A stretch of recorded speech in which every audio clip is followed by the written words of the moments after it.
Is lying about Mitt Romney's experience at Bain Capital. The Romney campaign calls President Obama's ads on the issue and his reelection staff, quote, out of control. Meanwhile, the president's deputy campaign manager accuses the governor of possibly committing a crime in regards to his time at Bain. Stephanie Cutter says, quote, either Mitt Romney, through his own words and his own signature, was misrepresenting his position at Bain to the SEC, which is a felony, or he was misrepresenting his position at Bain to the American people to avoid responsibility for some of the consequences of his investments. Gail Gitchu is the communications director for Governor Romney's campaign. Gail, good morning. Good morning. Thanks for having us on. Great to have you, because there seems to be some confusion about exactly when Mitt Romney left Bain Capital. And the reason that this is significant is because in the years 2000 and 2001, after Mitt Romney says he left, there were apparently some job losses and some outsourcing as the result of some of Bain's decisions. So Democrats want to confirm whether or not Mitt Romney was still at Bain. So what year did Mitt Romney leave Bain Capital? Well, it's been well documented by many different people, both from the Bain Company, Bain Capital, and as well as people from the Olympics, as well as independent fact checkers from across the country. Governor Romney left Bain in 1999 to go run the Olympics. Now, got it. Now, that has all long been your stance, as well as Governor Romney's. However, the Boston Globe says that they've examined these SEC documents, and according to these SEC documents, Mitt Romney was listed as the sole stockholder, the chairman of the board, the chief executive officer and president of Bain through the year 2002. Does the SEC have it wrong? Well, there are technical and legal reasons why his name would remain on those documents, but the fact is, and it's been confirmed by the fact checkers, Bain Capital, and the people at the Olympics, that he was gone from the company to the Olympics in 1999 and had no involvement in the day-to-day decision-making at the company at that time. Okay, so he still collected a paycheck. I mean, he was still collecting a paycheck from Bain after 1999, but he was not involved in the operational decision-making.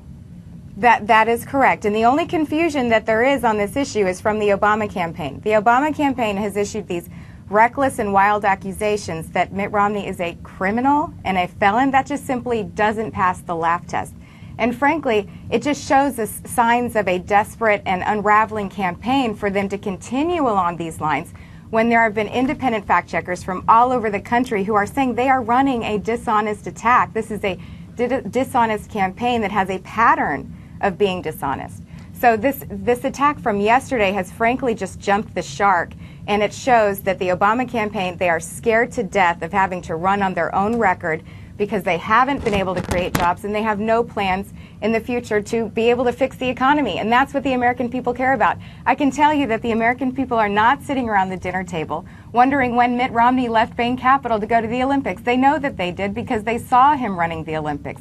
What they're sitting around the dinner table talking about is this economy and how we're going to get it moving again. And Gail, that's what the American people want to talk about, what Governor Romney wants to talk about, but it's not at all what this Obama campaign wants to talk about. We should let our viewers know that we did also reach out to the Obama campaign to have somebody on during this segment, but they never got back to us. Let us just read then, since it's campaign versus campaign, what Bain Capital itself says about his time there. Here's the statement. They say that Mitt Romney left Bain Capital in February of 1999 to run the Olympics and has had absolutely no involvement with the management or investment activities of the firm or with any of its portfolio companies since the day of his departure.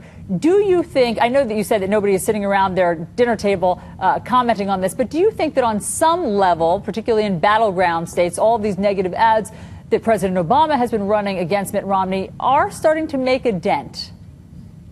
Well, let me tell you that yesterday, President Obama made it very clear that he is bound and determined to run a dishonest campaign. And let me explain why I say that. I say that because he has put millions of dollars behind an advertisement that has been proven false by people around the country that suggests that Governor Romney, through very specific companies, sent jobs overseas. What is interesting about this week is that it was reported out that President Obama is the outsourcer in chief. President Obama is the one who sent jobs to Finland. He outsourced job creation to Finland. Jobs were not created here in the United States because of the stimulus. They were created in Finland. And maybe the Obama campaign didn't want to come on the show today to talk about that because they can't defend it. They can't defend the fact that President Obama outsourced jobs to Finland. Well, Gail Gitcho, you are the communications director for Governor Mitt Romney, for his campaign, we should say. Thanks so much for coming in to help clarify all of these reports. We appreciate it. Thank you for having me.